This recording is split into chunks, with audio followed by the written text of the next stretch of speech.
राजा नगरखान्यातून बाल्य किल्ल्यातल्या आतल्या चौकात आलं. आपल्या महालाला वळसा घालून राजा जात होतं. जामदार खाना ओलांडून ते 7 महालाच्या सदरेवरती आलं आणि मुजरा करणाऱ्या सेवकांचं राजांना भान नव्हतं. सरळ सोयराबाईंच्या महाली गेलं. सोयराबाई महालाच्या सोफ्यात बसल्या होत्या. शेजारी राजाराम खेळत होते. राजा आकस्मिक आलेलं पाहून साऱ्या दासी गडबडीनं पदर सावरून उभ्या राहिल्या. सोयराबाई पण उठल्या. राजाराम आबासाहेब म्हणत राजांच्याकडे धावलं. राजारामांना उचलून घेत राजांनी विचारलं, आपली तब्येत बरी नव्हती ना? जरा डोकं दुखतंय. हां ठीक आहे. पन्हाळा फते झाला सांगायला आम्ही आलो होतो. सोयराबाईंनी मानवर केली.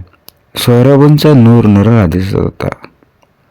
एकदम बोलून गेला, तेवढा राहिला होता वाटतं. म्हटलं नाही, मला माहीत नव्हतं.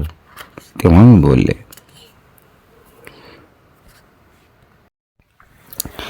म्हणजे जगदीश प्रसादाकडे जायचे. साऱ्यांनीच यायला हवं. राणीसाहेब, आज खरंच आपली तब्येत बरी दिसत नाही. आपण विश्रांती घ्या. हातातल्या राजारामाला राजा म्हणाल, चला बाळराज, आपण तोफा उडू. फिरायला न्याल म्हणून बाळराजा कपडे करून बसले होते. केवढे रडले. आमच्या पण मनात होतं, पण पुन्हा वाटलं कुठंतरी हवा वाजायची. येतो आम्ही. राजा महालावर पडलं. काही पावलं टाकेपर्यंत ते विचारात घडल्यासारखं भासलं. पण नंतर त्यांचा नूर पारटला. सदरेवरती उभ्या असलेल्या बाळाजींना राजांनी विचारलं, बाळाजी, अरे जासूद कुठं आहे? जी बोलावतं.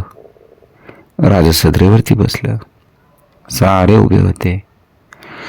प्रत्येकाच्या मुखावरती विजयाचा आनंद दिसत होता. राजांनी बाळाजींना आज्ञा केली. बाळाजी गडबडीनं राज सदरेवरून निघून गेलं. पन्हाळ्यावरून आलेला जासूस सदरेवरती आला. मुजरा करून त्यानं राजांना थैली दिली. राजांनी पत्र वाचलं. राजांचं नेत्र सुकावलं. राजांनी उभं राहून हाक मारली, बाळाजी. बाळाजी गडबडीनं आत येत होते. मागून 2 कारकून हातात तपकं घेऊन चालत होतं. राजांनी तपकांवरील रुमाल उचलला आणि एका तपकात मोहरा, दुसऱ्या तपकात साखर होती. राजांनी हातात साखर घेतली. ती जासुदाजवळ गेले. जासूस संकोचला होता. राजा म्हणाला, अरे तोंड उघड रे. महाराज पुन्हा ओरडले, अरे तोंड उघड. जासुदाने तोंड उघडलं. राजांनी आपल्या हाताने त्याच्या मुखात साखर घातली आणि साऱ्यांच्या बरोबर हसत राजांनी सांगितले, ही आनंदाची बातमी सांगितल्याबद्दल या जासुदाला 100 सुवर्ण होऊन खुशाली द्या. गडावरून फते मुबारकीच्या तोफा वाजू द्या आणि आजच्या आमच्या आनंदाला सीमा नाहीत. राजांच्या आज्ञेची तामिली करण्यासाठी बाळाजींनी सेवक पाठवले. राजांचं लक्ष जासुदावर स्थिरावलं. तुझं नाव? मानकू. मानकोजी. कोंडाजींनी पन्हाळा काबीज केला तेव्हा तू तिथं होतास? असणार तर महाराज, कोंडाजीच्या संग मीच होतो. मानकू, आम्हाला आमच्या कोंडाजी फर्जदांचा पराक्रम मात्र ऐकू दे. मानकू सांगू लागला, राजापूरला सारा बेट ठरला. पंतांना मागण्या यायला सांगून कोंडाजीच्या बरोबर आम्ही पुढे गेलो.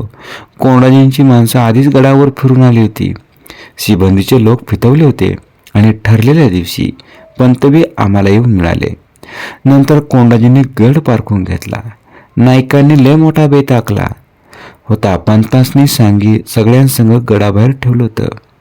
मावळतीकडनं 60 जणांनी गड गाठायचं ठरलं होतं. अवघं 60?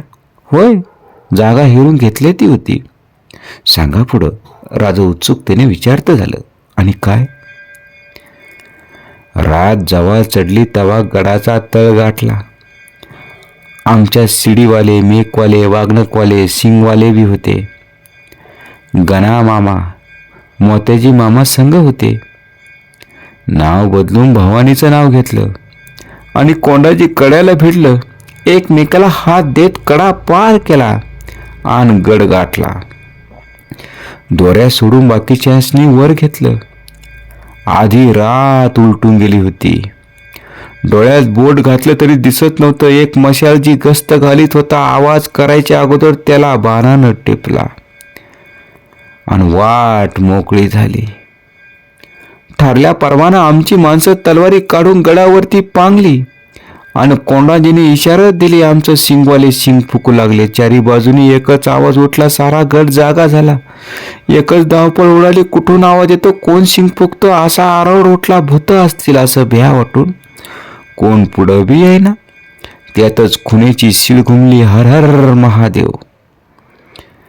आणि हर हर महादेवचा बुक्का उधळला. कापाकापी सुरू झाली. रानात दडून बसलेलं पंत शिवंदी सकट पुढं आलं तवर आमच्या लोकांनी दरवाजा गाठला होता. गडाचा किल्लेदार जागा होऊन घराबाहेर आला तवर कोंडाजी रावांनी त्याला गाठला. 2 हातात किल्लेदारांचं डोकं मात्र कोंडाजी फौजदारांनी उडवलं. त्याच येळला आणि पुढच्या दरवाजानं पंत आचरलं. किल्लेदार पडला. तशी लढाई सोपी झाली. नागोजी पंडित म्हणून एक नाईक होता, तो पळून गेला. शाबास कोंडाजी, राजा उद्गारलं. जी ओवाळून टाकत असे माणसं. खुद्द आम्ही हजर असताना ज्या गडावर आम्हाला पराभव पाहावा लागला, तोच आदिलशाही मातबरगड अवघ्या 60 भूतांनी घेतला. आणि त्याच वेळी तोफांचा आवाज उठला. राजा आसनावरून उठलं. बाळाजी, उद्या अभिषेक आटपून आम्ही गडाखाली उतरू. मासाहेबांना भेटून आम्ही पन्हाळ्यावर जाणार.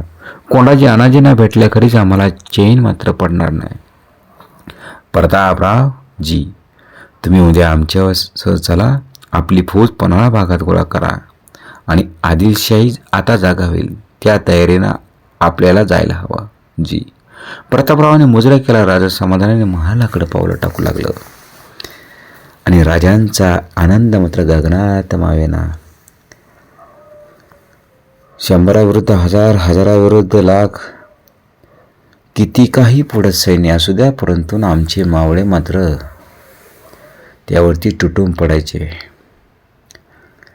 असाच एक मावळा रामजी पांगेरा 700 विरुद्ध 30,000 फौजेमध्ये घुसला. आणि इथं पन्हाळ्यावरती किती हजार सैनिक असतील पन्हाळ्यावरती याचा मागूस नाही, परंतु अवघे 60 मावळे घेऊन मात्र कोंडाजी फर्जत पन्हाळ्यावरती हजर राहिले.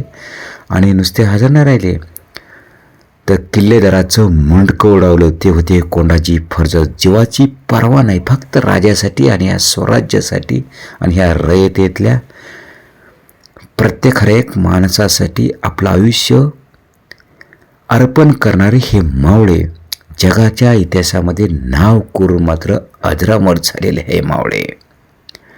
राजासाठी, माझ्या छत्रपती शिवरायांसाठी आणि माझ्या ह्या मातीसाठी आपला ध्येय अर्पण करणाऱ्या ह्या मावळ्याला मात्र मानाचा मुद्रा.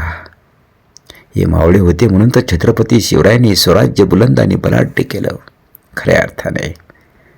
आणि खऱ्या अर्थाने त्यांच्या पाठीमागं लढाईच्या अगोदर मात्र मानाचं कडं मात्र त्यांनी शिवरायांनी कोंडाजी फर्जतांच्या हातात घातलं. आणि असं करणारा जगातला पहिला राजा म्हणजे कोण असन तर ते छत्रपती शिवराय. असे काही राजांच्या हाताखाली लढणारे सैनिक होते, परंतु ना त्यांचा मान ना पान काहीच नव्हतं, फक्त लढायचं आणि मारायचं, काहीच नाही. पण इथं मात्र छत्रपती शिवराय मानाचं कडं. आणि आज तागात जिथं जिथं शहीद झालेले आहेत मावळे, तिथं तिथं मात्र त्या शिलेदारांच्या आठवणी म्हणून त्यांची सर्वात मोठी शिलालेख प्रत्येक गडकोटावरती आहेत, जिथं जिथं त्यांनी आपलं बलिदान दिलं. असे होते शिवराय. फक्त स्वतःचा इतिहास आदरवर व्हावा म्हणून नाही, तर माझ्या प्रत्येक मावळ्याचा इतिहास मात्र युगानुयुगे मात्र लोकांनी गावा, हा ध्यास मात्र छत्रपती शिवरायांकडे होता. म्हणून तो छत्रपती शिवराय आज 400 वर्षे झाले तरीपर्यंत आपल्या मनामध्ये कणाकणामध्ये मात्र आहेत. प्रत्येक गडकोटावरती प्रत्येक बुरुज आणि प्रत्येक दगड देखील सांगतोय माझ्या छत्रपती शिवरायांचा इतिहास. असे होते माझे छत्रपती शिवराय आणि छत्रपती शिवरायांचे मावळे कोंडाजी फर्जत. आज त्यांचा इतिहास मात्र खऱ्या अर्थाने तुम्हासमोर सांगितला. कसा वाटला हे कमेंट बॉक्समध्ये जरूर सांगा. आणि माझ्या छत्रपती शिवरायांचा इतिहास मात्र जरूर मात्र ऐका, वाचा आणि सांगा ह्या जगाला ओरडून.